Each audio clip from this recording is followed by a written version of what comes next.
Abra comigo a sua Bíblia, no livro de Atos dos Apóstolos, no capítulo 2, versículo 42. Atos, capítulo 2, versículo 42.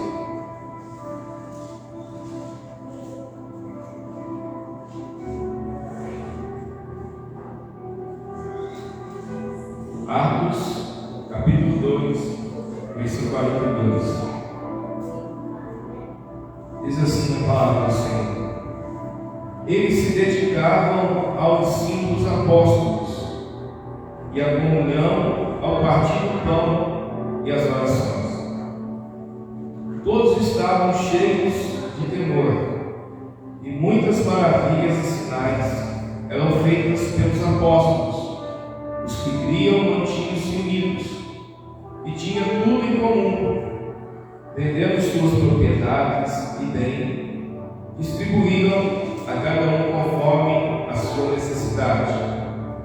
Todos os dias continuavam a reunir-se no pátio do templo, partiam pão nas suas casas e juntos participavam das refeições, com alegria e singeleza de coração, louvando a Deus e tendo a simpatia de todo o povo. E o Senhor acrescentava diariamente os que iam sendo salvos. Amado Deus, soberano Pai, Criador dos céus e da terra, nós pedimos do Senhor, Deus, venha ungir a Tua palavra nessa noite e venha falar conosco, em nome de Jesus.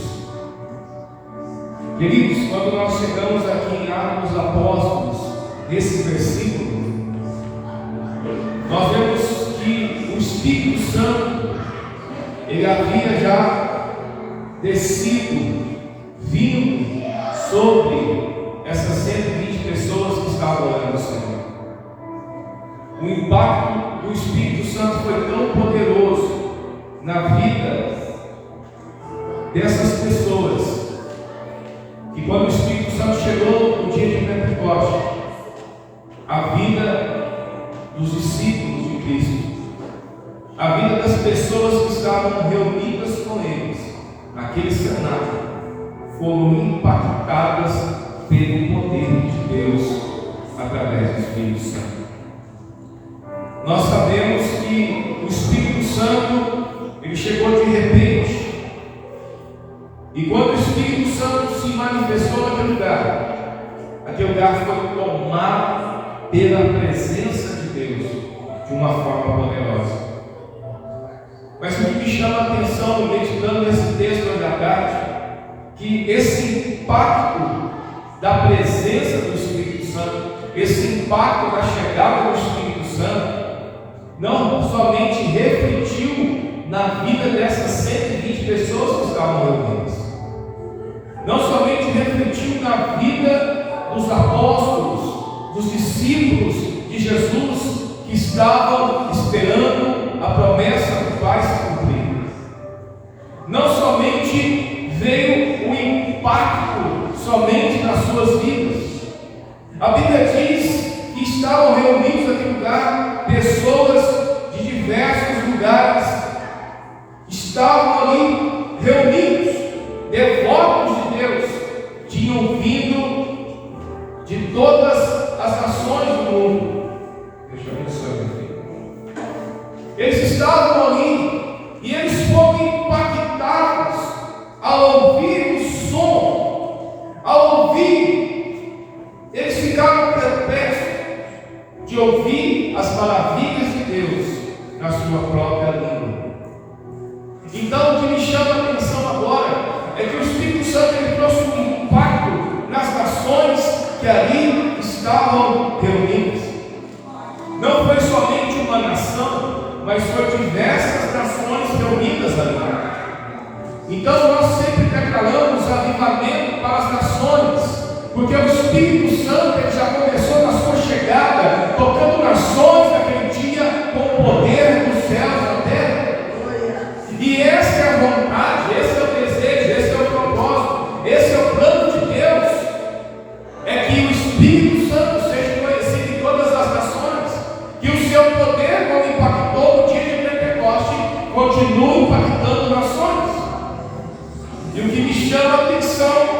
que esses homens ficaram perplexos de ver o poder de Deus ser manifestado naquele dia. Não era mente algo humano, não era algo humano ser manifestado, mas era o próprio Deus se manifestando através do Espírito Santo.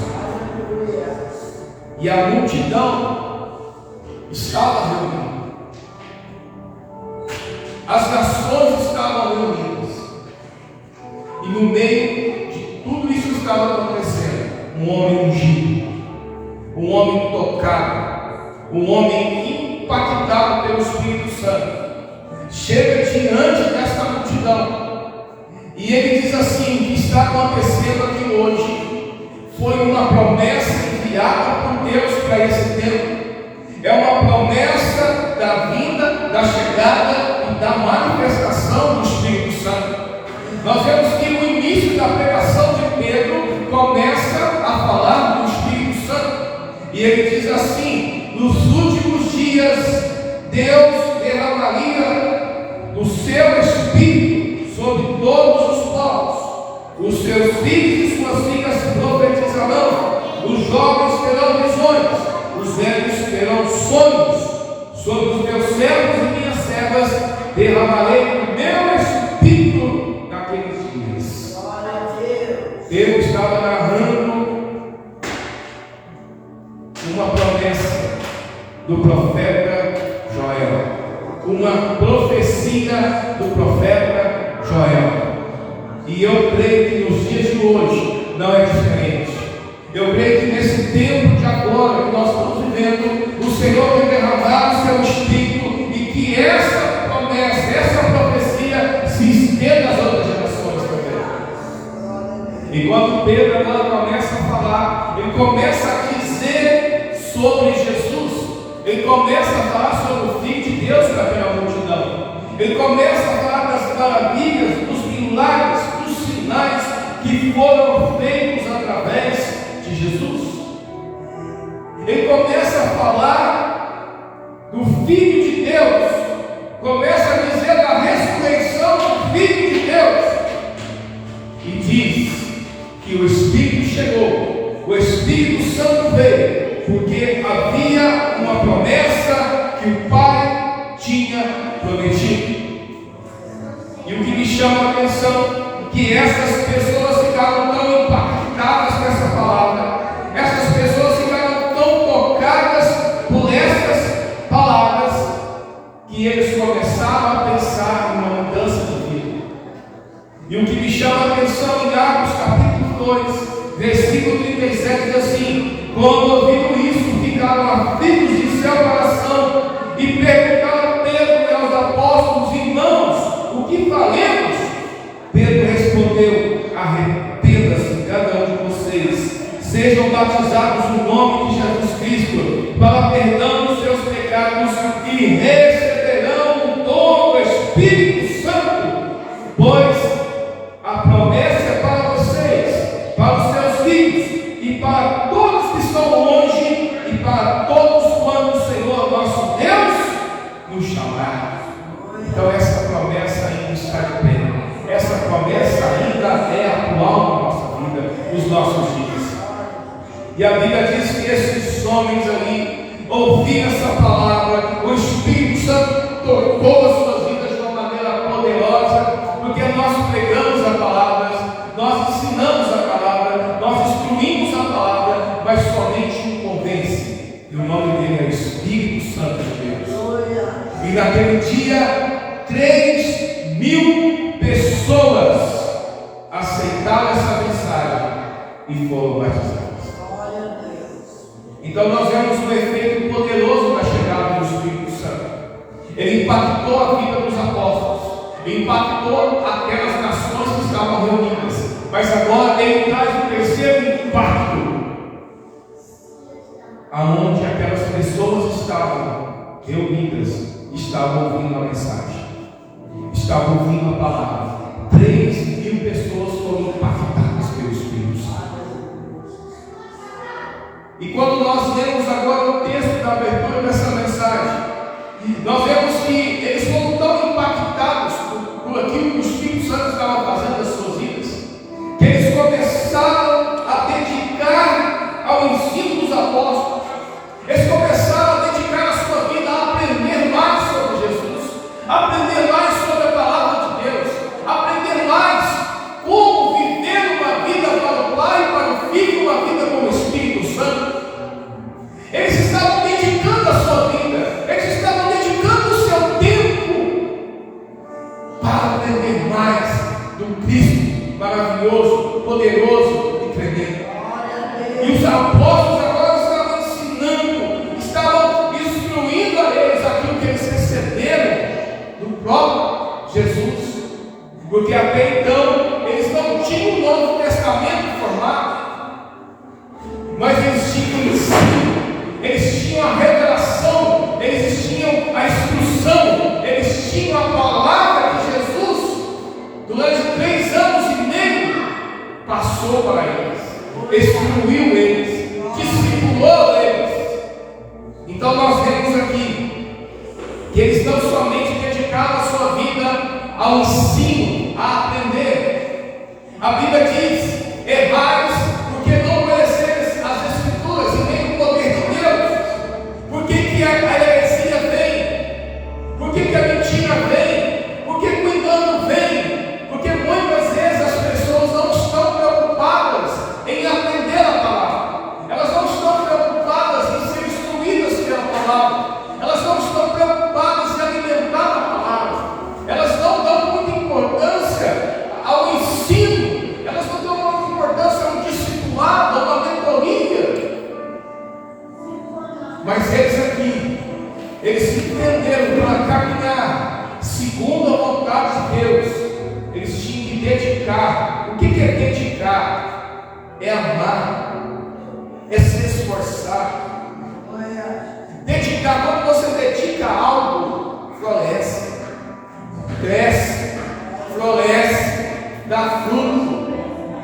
Se você dedica algo que você faz, você vai gerar frutos e vai colher frutos também.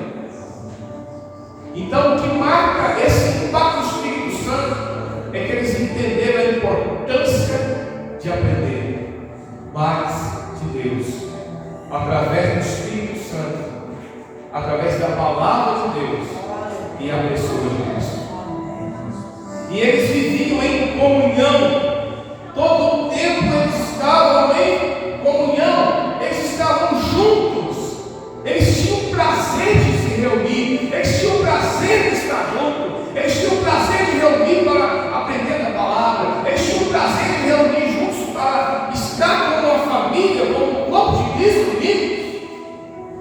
E esse é o impacto do Espírito, porque o Espírito Santo ele une as pessoas, ele une o corpo de Cristo, ele traz edificação para o corpo de Cristo. O Espírito Santo ele une crianças, jovens, adolescentes, pessoas idosas no mesmo propósito. Cristo é o nosso alvo, Cristo é o nosso foco. E o que me chama a atenção aqui, que ao partir do pão e as orações, eles tinham comunhão. Eles não tinham somente comunhão dentro, mas eles tinham comunhão fora. Então era hora de orar, todos estavam em comunhão. Era hora de fazer um lanche, era hora da refeição, eles estavam juntos. Irmãos, quando nós entendemos esse princípio do impacto do Espírito, e nós colocamos esse princípio na nossa vida, a igreja se torna forte, a igreja anda fortalecida, a igreja anda como Cristo deseja que ela ande. E o Espírito Santo estava agindo todo o tempo nesse início da igreja, nesse novo caminhar, dia após dia com o Espírito Santo. Esses homens e mulheres estavam aprendendo com o próprio Espírito Santo como viver a sua vida para Cristo. E me chama a atenção aqui no versículo 43, todos estavam cheios de temor, havia temor no coração deles, havia temor na vida deles. Eles tinham temor de Deus, eles não brincavam com o pecado, eles não brincavam com a tentação, eles não brincavam com a carne, eles não brincavam com o desejo da carne, eles tinham temor de Deus, eles tinham temor da palavra de Deus, eles tinham temor de viver uma vida reta, santa, santificada aos pés de Cristo. Eles tinham temor. Eles não levavam a sua vida relaxadamente, não. Eles tinham temor de Deus. Eles não se levantavam contra autoridades. Eles não falavam contra autoridades constituídas por Deus. Eles tinham temor.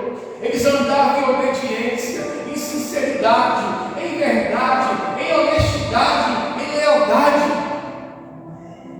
E o temor, a Bíblia diz no livro de Provérbios, que o temor é o princípio da sabedoria. E quando nós andamos em temor, nós estamos protegidos, nós estamos guardados, porque Deus, Ele abate o soberbo, mas exalta o humilde. O humilde é aquele que reconhece quem é e sabe quem Deus é. Eles tinham temor, eles não brincavam com a palavra de Deus, eles não brincavam de seguir a Deus. Eles estavam colocando totalmente a sua vida em Cristo. E a segunda coisa que começou a acontecer é o quê? E muitas maravilhas e sinais eram feitas pelos apóstolos. Então os apóstolos agora estavam movendo como Cristo movia. Estavam realizando sinais, estavam realizando maravilhas, coisas poderosas, tremendas, extraordinárias, estavam sendo feitas pelos apóstolos.